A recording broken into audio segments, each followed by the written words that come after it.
Oh, did we just start? No, we already started. But we're going to be graphing these exponential functions, and that's going to be a super fun time. So this one here is the first one that we're going to graph. The function f of x is equal to 2 raised to the power x.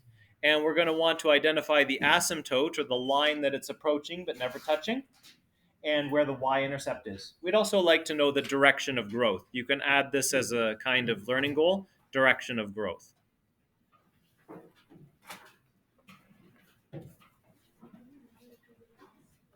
Okay, so let's go over and we'll create a table of values. We'll look at some x values, and then we'll calculate the value of 2 to the x. This is the general values I'd encourage you to look at in most cases. 0, 1, and 2, as well as -1 and -2. And this should give you a pretty good idea of most exponential functions and what they're doing. Okay? If you are working on something in context, like population growth over time, and you wanted your data for 100 years, well, then you might look at 0, 25, 50, 75, and 100. You might space these values out, and you might only look at the future. Or you might look at the past, like 25 years ago, -25. So you might change the domain that you look at based on the situation. But here, for these just number ones, just use -2, -1, 0, and 1, and 2. Okay, and so then we would work out what those are. So let's first try in the middle. 2 to the 0. What's 2 to the 0? 1. So that will be 1. So that will output 1. Okay. When we have 2 to the 1, what's that give me? 2. Okay, so that's the output there, 2. And then 2 to the 2? 4. All right, cool. Now how about 2 to the -1? Yeah. This is indeed 1 over 2. And then how about 2 to the -2?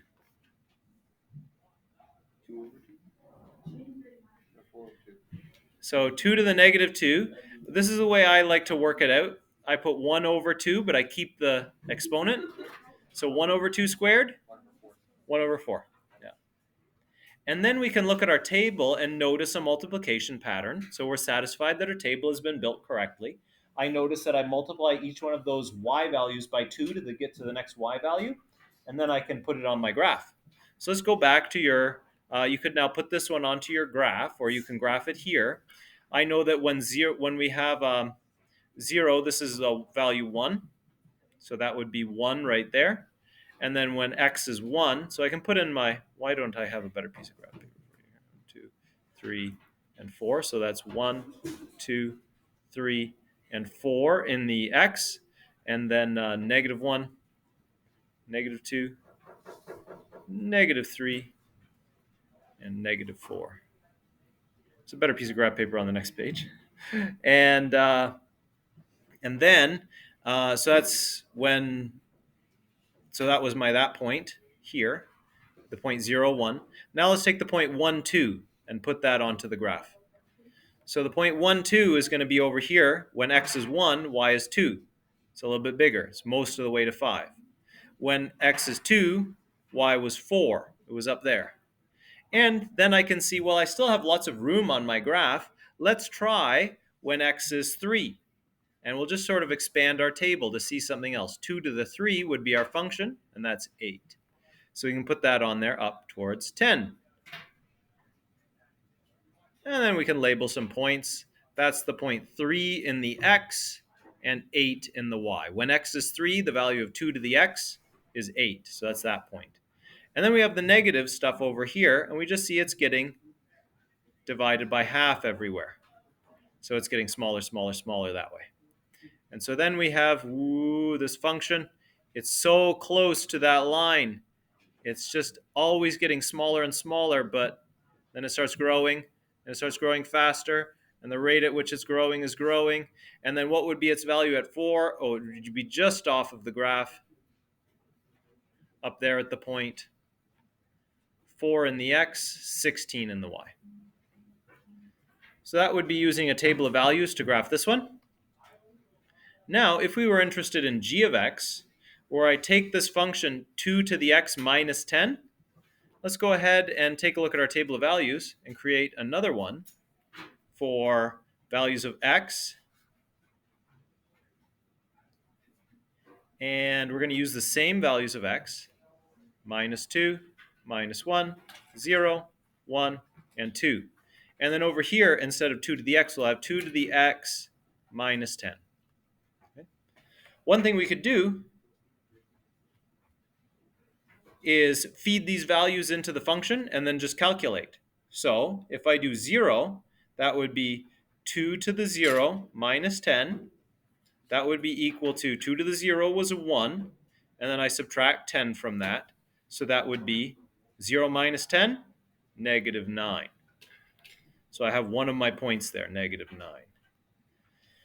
But is anyone spotting a shortcut to create this table of values? I have the table of values for 2 to the x already up there. How about I just subtract 10 from all those y values and transfer them down to the next chart? Okay. So if this one was giving me 2, then this one would give me minus 8. I just subtract 10 from 2. If this one gave me 4, I would just subtract 10 to give me minus 6. Okay, and then I can enlarge my table. Oh, I can't because I ran out of paper. How did I run out of paper? No, I didn't run out of paper. If I had 3, we looked at the point 3 over here. 3, 8, and then 4, 16. Let's add those to our table. 3 and 4. That would be 8 minus 10 equals negative 2, and 16 minus 10 equals 6. So now I've got all these positive ones. Let's go ahead and plot those. So I'm going to come over here. I'm going to flip my color. And then I had, when x was 0, y was negative 9. So that was there, close to negative 10. When x was 1, y was negative 8, a little bit higher. When x was 2, y was negative 6, about there. When x was 3, y was negative 2, that's about there. And when x was 4, y was positive 6, about there, a little bit bigger than 5. So now I can see that this one is growing in this way.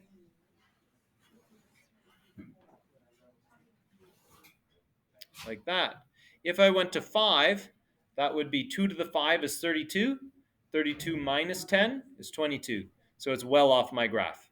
If I keep going up, I'm going to be growing this way. Way big. Okay?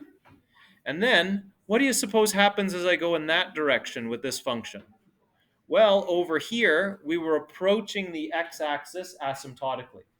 We would be getting closer and closer to x, but never touching it. Over here, we subtracted 10 from all those values. So here we had 1/2. If I subtract 10 from that and go down, I'd have negative 9.5.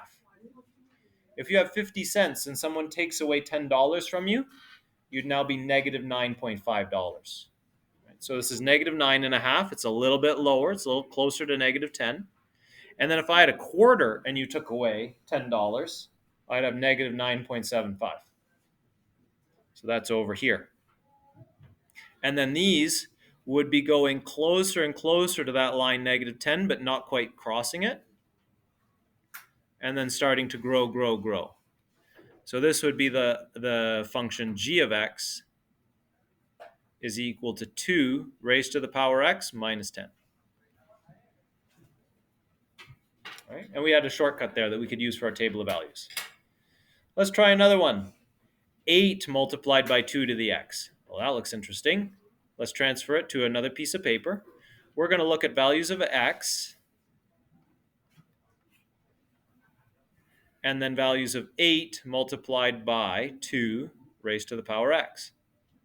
And we can look at the same ones, minus 2, minus 1, 0, 1, and 2. Here we might need to do a bit more bedmas. So let's do a bit more bedmas. Let's start in the middle because it's really easy to start at 0 because anything to the 0 is 1. So there I will have 8 multiplied by 2 to the 0. So what's that equal to? Well, no, is that your hand up or stretch? 8 multiplied by 1, what's that? Just 8.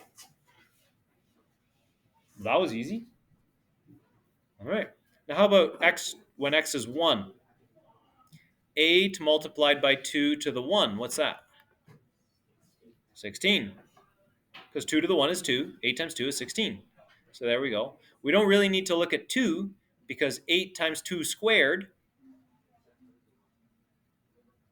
we're getting pretty big. 2 squared is 4. So that's 8 times 4. That's 32. Notice we're doubling as we go down. We still have that doubling pattern. We just started at a bigger number. We started at 8. So how about 8 to the negative? This is 32. And we don't really need it because it's well off our graph. How about 8 times 2 to the negative 1? What's that going to be? How did you know it was 4? I just think it doesn't just have it. Yeah. So you can just have, going back that way, divide by 2. And here's why. This is 8 multiplied by 2 to the negative 1. It's 8 times 1 over 2. Okay, so that's equal to 4. Let's put 4 on our table. Next one's 2. And the next one will be 2 because it's 8 times 2 to the negative 2. 2 to the negative 2 is 1 over 2 squared. I'm just going to write 4. 8 divided by 4 is 2. So that is correct. And then we'll see it's still approaching the same asymptote of y equals 0. The x-axis is still the asymptote. Everything's just been stretched bigger vertically. So let's graph this one. Okay, so we're going to graph this in yet another color. We're going to go forest green because why not? We had when x was 0, y was 8, so that's up there. When x was negative 1, y was 4, so that's over here. When x was 2, y was 2, so that's down here. When x was minus 3, there we had 1. And if x is minus 4, we'd have 1/2. And we would be always bigger than that black one, but just so very barely on top of it. But it starts growing earlier and shows up earlier and does this. And then what do we have for x to the 1? Oh, that was already 16. That was already up here, like about there, right in the middle of that annoying 2. So let's go up. We'll go up to that point. Boom, go through it. There we go. Just going to erase those little bits of calculation. There. So that would be our function h of x is equal to 8 multiplied by 2 raised to the power x, is that function. So let's take a quick look at what we notice about the asymptotes. I notice that h of x and f of x is this function here, which is just 2 to the x. The asymptotes were the same. They're both y equals 0, that line, the horizontal line, which is the x-axis. Over here, on the other hand, for g of x, everything was approaching this value minus 10. So I can graph I like to graph my asymptotes with this little dotty line. And what number in this function do you think is giving me the asymptote?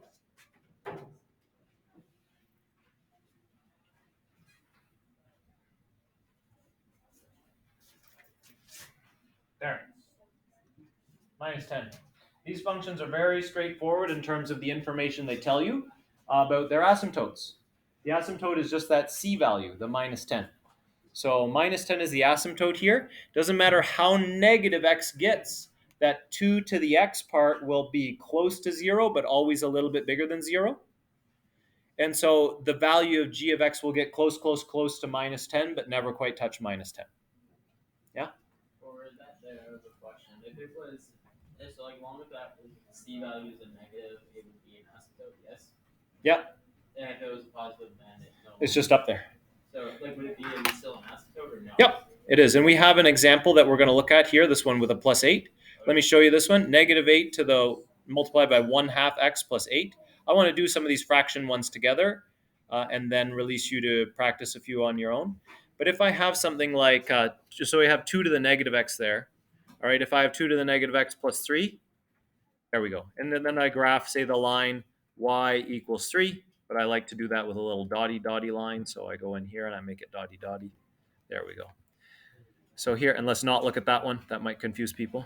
Notice that that function is approaching that line but never touching it. If I zoom in here, doesn't matter how close I zoom in, it will always be on top. You see how that function's always separated from that asymptote. There's always some like little distance, Even though you see I'm super zoomed in, I can see a lot of detail.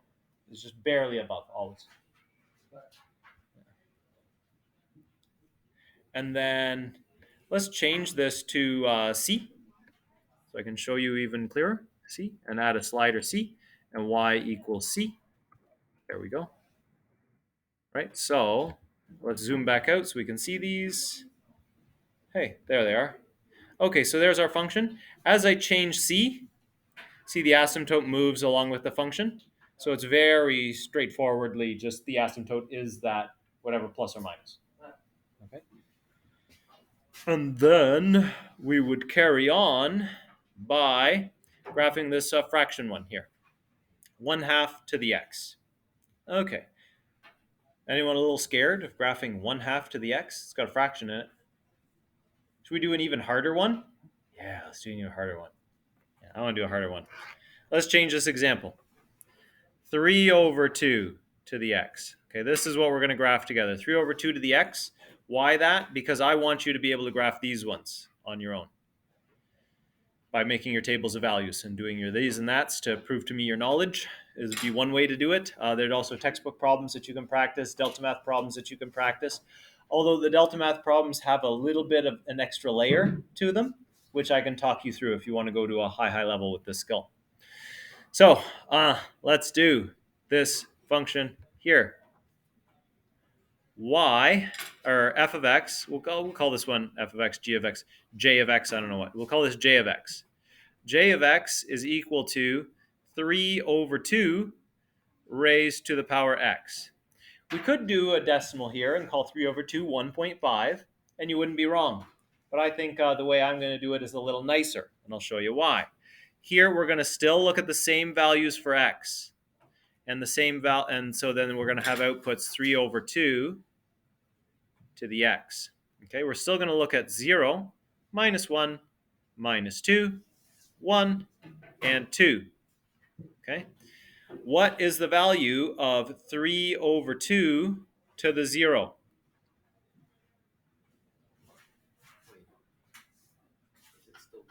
Yeah, it is still 1. Anything to the 0 is 1, so that one is easy. 3/2 to the 1? What's that for this rung here? Sorry? Sure, we can write that down as 1.5, no problem. Or 3/2 is just itself. Yeah, how about 3/2 to the 2?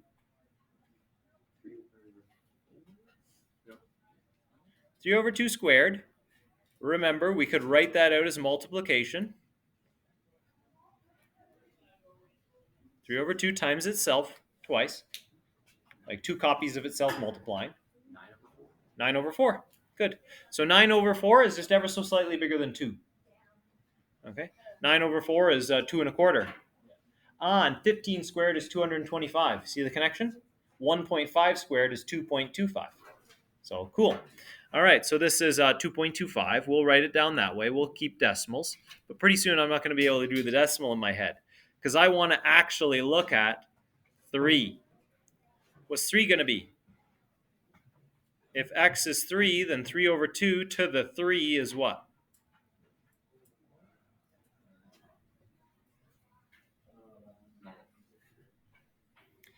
Here we'll have 3 cubed over 2 cubed. This is 27/8. So 27/8, ever so slightly bigger than 3. Notice this is growing a lot slower than 2 grew, isn't it? Yeah. So that's ever so slightly bigger than 3. It's close to 3.5. I'm not going to be able to show that much detail anyway, so I'm going to say this is about 3.5. Not really lying. It's like pretty close to that on my graph.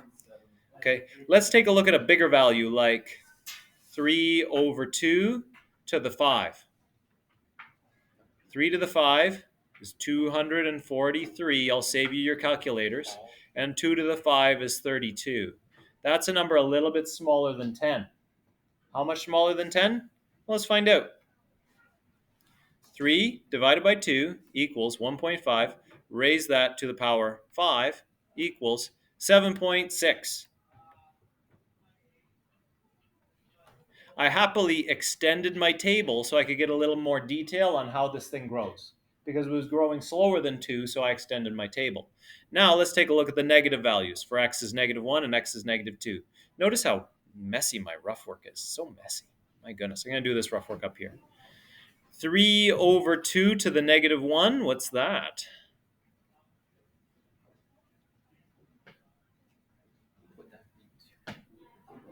That would be 2 over 3. You just flip the fraction. Okay, so that's 2/3. So that's a 0.6 repeating, or 0.7 or something like that. It's a little less than 1. It's 2/3. Okay, and how about to the -2? Good, because you did it on your calculator. Yes. Yes. I don't know that on my head. So 3 over 2 to the -2. Noah tells us it's 0.4 repeating, and I know that's correct because I know this to be 2 over 3 squared, which will be 4 over 9. And when you divide things by 9, you get those cool repeating decimals. Yeah, so that's 4 repeating is 4 over 9.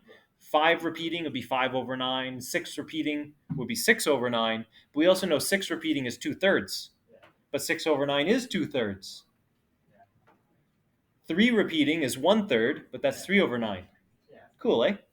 Yeah. So anyway, so that's 4 over 9. Notice we could have just flipped our table. 2 gave us 9 over 4. If you flip that, it's 4 over 9. This is 0.4 repeating. And so on. This will also go down to 0, but it goes down to 0 slower than 2 over 2 to the x did. So we can graph this now. So now we're going to graph. So that still went through this point. I'll do red for this one because it was a little scary. So it still went through this point. At 1, it was 3 over 2, so that's about there. At 2, it was a little bit bigger than 2, so that's about there. At 3, it was, we didn't calculate 3, but we calculated 5 to be a little bit bigger than 7, so it was up there. We did 3, yeah, it was 27 over 8, and we decided 27 over 8 was like 3.5. So that would be like really close to 5. It's like there. Okay. Notice that that still makes a smooth curve, even though we have weird, funky fractions. Something like that. It's growing slower than the other ones, and on this side, it's shrinking slower than they were, but it's still going to the same asymptote. It would actually, I think, cross this. No, it wouldn't cross that. It would be in between those. Yeah, be in between those. So that is, we called that j of x was equal to 3 over 2 raised to the power x. Practice some graphing today with some of these examples where you just have to work your bedmas. Okay, I'll do some values for f of x here, but it's going to be fast, so you won't be able to copy it down. F at 0 will be equal to 3 minus 3 will be equal to 0. So I just do my bedmas. How did I do my bedmas that fast? Well, I did 3 multiplied by 2 to the 0 minus 3. I do the exponent first. Sorry? So it's going to be just 3 multiplied by 1 minus 3. Yeah, so 0. No. So it's just that fast. If you're fast, that's fast. And then you do f to the 1 and work that out. That would be 3 times 2 to the 1 minus 3. So that would be equal to 3. 2 to the 1 is 2. 3 times 2 is 6. 6 minus 3 is 3. And then you would do f to the 2 is equal to 3 times 2 to the 2 minus 3. That's just 9. We still have a multiplication pattern. Wait, but no, we don't. You have to do second differences before you'll see the multiplication pattern here, because 0 spoils it. The c spoils it, but the c comes out as you do your first differences. It's pretty cool. So, and then you would do f to the minus 1, and that would be 3 over 2 minus 3. So that would be negative 1.5. And then I would continue making my tables that way. Just do your bedmas and do these for your tables of values, and then graph your points. If you can do that, that's a good skill to have for exponentials. And you can also graph like more practical things like the number of bunnies and stuff. And you can also check your work by throwing it in Desmos. Let's say we wanted to check 3 over 2 raised to the power x. Well, there it is. And then we said that should be 2.25 at 2. And there it is. At 2, that's 2.25. At 4, that was really close to 5. It's like 5 point something weird. And then at 5, we had it was just about 7, 7 something. There's our 7 something at 5. And you see it follows that. At negative 1, it's going to be a third, 2/3, sorry. And then at negative 2, it's going to be that 4 repeating thing. There you go. It's all those. They're all correct. So that's that. And so if you have questions, hit me up by email. Maybe I'll walk you through some of the delta math practice for this topic. Let's take a look. You can feel free to start working on some stuff. I'm going to do some delta math because I'm like that. I like doing delta math. So I'm going to log in as me. I think as a student, and I'll do some of these problems. Exponential growth and decay. If I want to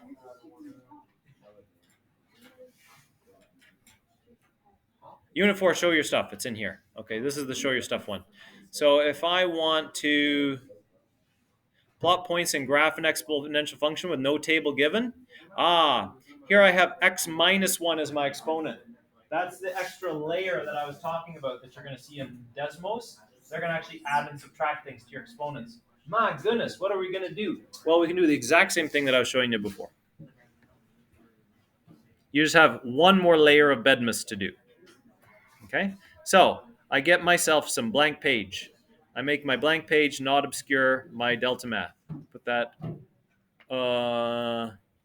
over here. Okay, I get some fresh space. I move this over. Now we're gonna go for it.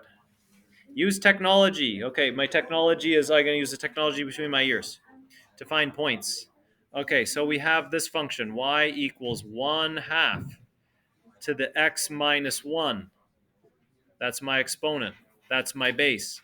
Minus 2. Let's create our table. They want us to plot at least 4 points. I'm going to do even better. I can plot 5 for you.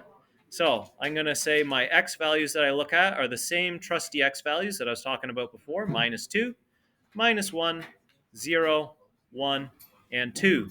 And let's calculate the value of, we're going to call this f of x instead of y. We're just going to calculate the value of f of x there. All right, so let's start with 0 because it's usually the easiest. It's not so easy anymore.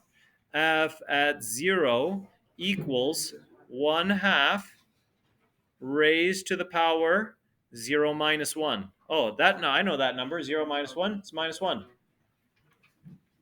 Minus 2. Okay, so that's going to work out to 1 over 2 to the minus 1, minus 2. 1/2 to the minus 1 is 2, so that's 2 minus 2. That's equal to 0. Oh, cool. This one goes through the origin, 0, 0. Let's plot that point. Boop. Okay. Now let's do 1. Okay. F at 1. F at 1 equals 1/2 to the 1 minus 1 minus 2. Okay, 1 minus 1 is 0. Anything to the 0 is 1. So this is 1 minus 2. This is equal to minus 1. Okay, so f at 1 is minus 1. Plot it. Boop. Yes, that makes sense. Okay, and now let's do 2. Okay, so we had 1 minus 1. Okay, now 2. All right, I'm just going to erase that stuff because it's I want to work right there, so I'm going to erase it.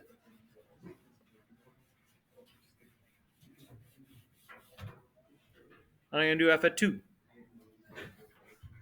Well, that's not that bad. I can do that in my head, but I'm not going to. I'm going to show you.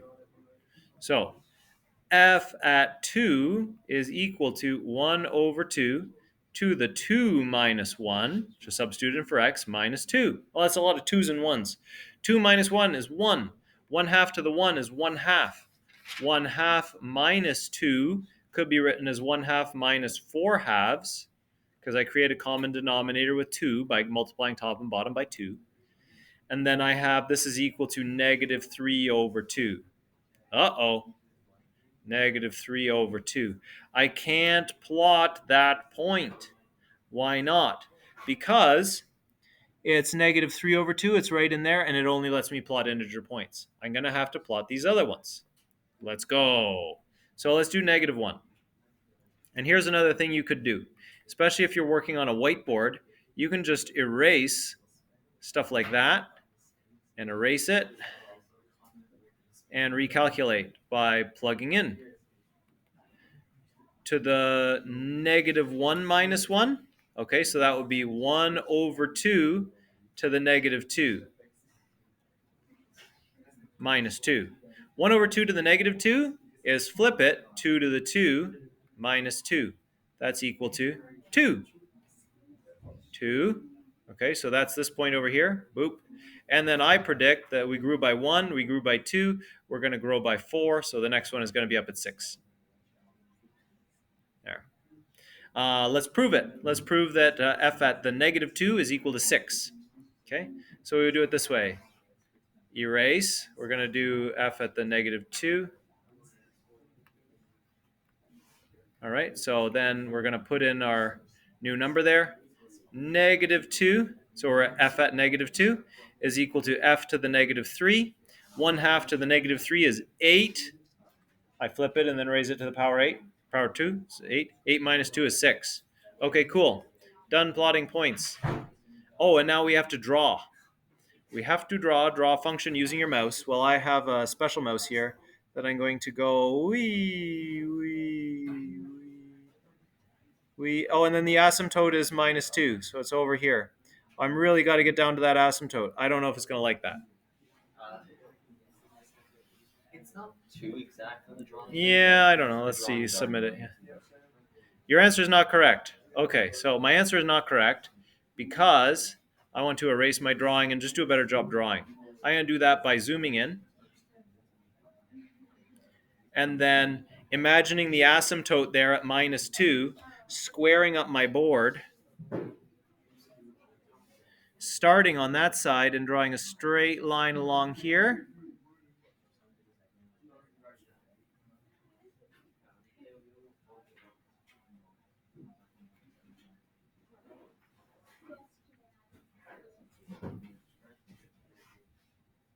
Let's try that.